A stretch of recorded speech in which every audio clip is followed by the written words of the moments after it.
Hello everybody and welcome to another product review video, and today we're going to talk about the Redgrass Wet Palette, which I've been using now for a couple weeks.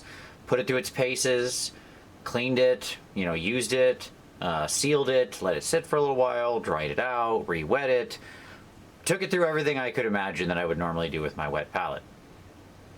And so overall, as usual, I like to review products where, I feel like I've gotten a good amount of use in it. And a solid 2 weeks in, at least 100 hours of painting on it, I feel like I've gotten some good time out of it. This is the XL version. So there are two versions of the Redgrass Wet Palette. There's the standard one, which is basically €37, and there's this larger one, which is basically €50. And it has, I think they have free shipping to US, Canada, and Europe, something like that. So basically that's your price. You can order directly from Redgrass. I'll put their link down in the description. The system here is much like any wet palette, pretty simple. Anybody who knows, these are pretty straightforward construction. It's some kind of case, some kind of sponge, and then the paper. So when you order it, what you get is basically this case, and you also get this little guy right here, both of these.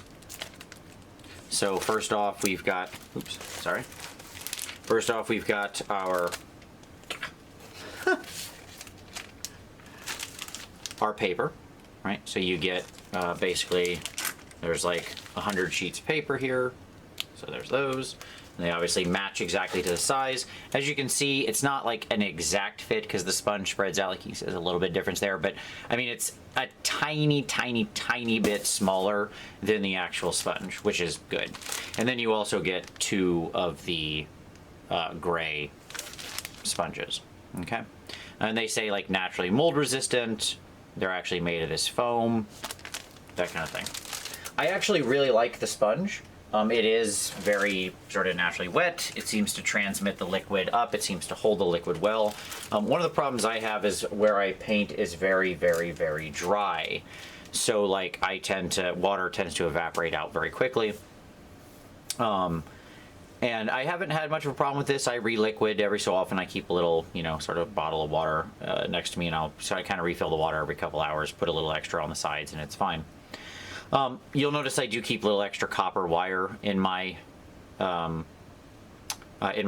That's just, again, copper is naturally antimicrobial, so it just helps that stay clean. Although I will say, I have not had any challenges at all with this over the couple weeks I've been using it. And it's been, other than the full day I let it sit out to sort of dry out and make sure everything, basically the sponge didn't wilt or get damaged when it dried out. I have had zero problems with smell, with mold, or anything like that. Now, I know 2 weeks isn't the longest amount of time, but I mean, mold can form pretty fast, and I've had no issues here. I have had issues with other wet palettes in the past, hence the little copper wires that I started doing. And so in addition to the palette itself, it comes with magnets on the side. You get this little tiny dry palette, so if you want to have stuff next to it, you can do that. One thing I do like about it is, as you can see, so here's the top of the thing. Nice solid construction, but you can see how it's got this little like rubber grippy sealing thing around the side. Like when you seal this thing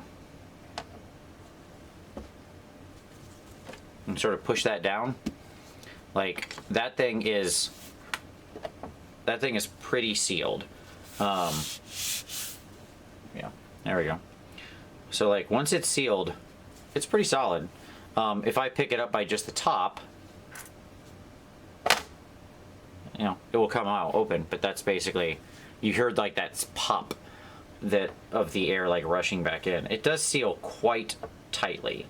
And I found that like when I seal it up at the end of the night, leave it sit here for 8 or 10 or 12 hours, and then open it again, I don't have any issues.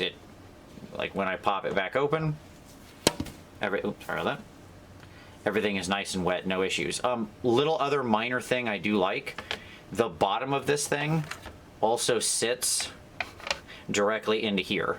I know that seems like such a stupid little thing to me, but it implies like that they thought the design through, like that this actually fits in here nicely and sits into that. That they put a little ring on the bottom of the thing underneath to actually make it sit in here. It sounds silly, but I always had a problem with my old palette of what to do with the lid because it didn't really want to balance on the lid. I know that's a little thing, but for those of you who don't have a lot of workspace to just leave stuff sitting around, or like me where you're very fastidious and things need to always be in the right place, this is a good way to go. The paper that it comes with, the sheets, I actually quite like. It seems to allow, like, it's very dry as you feel it. Like there's no liquid on my finger there, right? But it seems to actually, like once the paint goes down, it seems to actually let the water wick up quite appropriately into it, and keep the paint nice and wet. This red right here has been on my palette for about 12 hours. And this has been open on and off throughout that time. And you can see like, that's still plenty wet paint. No issue there. So as far as like actual function of what a wet palette is supposed to do, it certainly does it. Really, as I can see it, the biggest challenge to this thing, like as a wet palette, it is a darn good one. Okay, this really works. It does what it says on the tin. Okay, quite literally. This isn't made of tin, it's some kind of like rubber or plastic or something. But it does exactly what it says, and it does it quite well. The challenge that I have with it is really the cost. You know, at basically 37 pounds for the smaller one or 50 for the big one. And by the way, this is the larger one, as I said at the beginning, and this is the only size I could imagine using.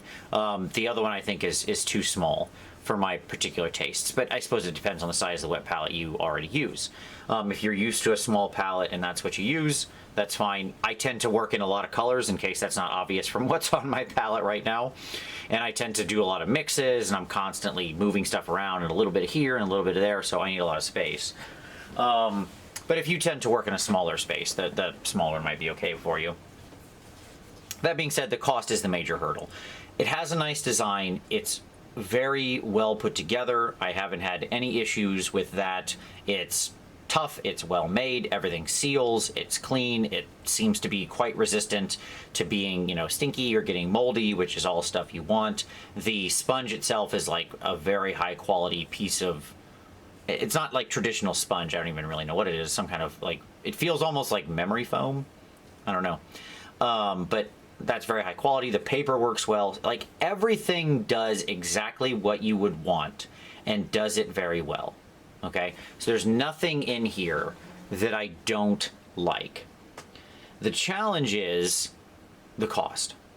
At 50 euros, like it's not low cost. This is an investment, right? This is the same cost as, say, like some, you know, fairly large box of models. And so you've really got to think of like whether or not this is a hobby investment you're willing to make, because if you're using, say, a piece of Tupperware with a sponge and some baking paper, I mean, you basically spent a couple bucks on that, and you're getting a similar effect. Now, this is going to do it better. That's easier to get stinky, you know, all that kind of stuff. The sponge doesn't fit as well. You can have issues with drying out. I'm not going to say it's exactly the same experience, because it's not. This is, I first started, when I started with my wet palette, I started with the Tupperware thing. Then I went to like the $12 Masterson Stay Wet palette, and I've used that for the past 2 years, and I liked it. I did have some mold issues here and there, hence the addition of the copper and stuff like that. I used distilled water, all the standard tricks to make sure that you're, you know, it's staying clean, and that you're less likely to get sort of a, you know, things going bad, as it were. But nonetheless, I you know, still had some challenges with it. This has been very smooth to use. So ultimately, my rating for it is a solid A. I like it. I like the sponge. I like the paper. I like the construction. I like the use of it. I like the size of it. I like all of this stuff. It's doing what I want. It's doing it well. But even though I give it an A, that has a big asterisk by it, because the question is it worth the money to you? And I can't tell you that answer. If you look at it and go, you know what, I think it would be worth the investment. I really like having a wet palette I can depend on, that's efficient and effective, that doesn't, mold or anything like that, and will seal up tightly and keep my paints wet so I can come back to them a day or two later and still work with them.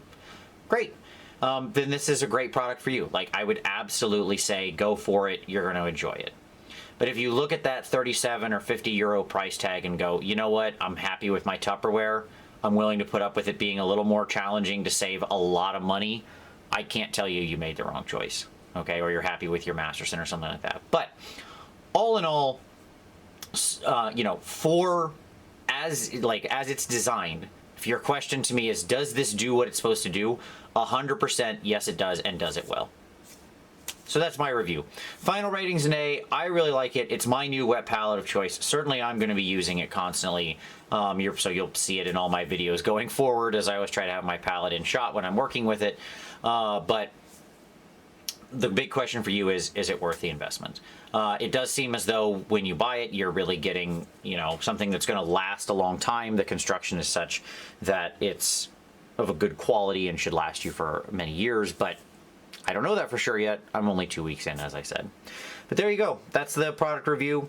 Certainly hope you enjoyed it. Give it a like if you did. I'll link Redgrass down below. Subscribe for more product reviews, hobby cheating, Warhammer Weekly. We have videos every Wednesday, Friday, and Saturday. As always, I appreciate you watching this one, and we'll see you next time.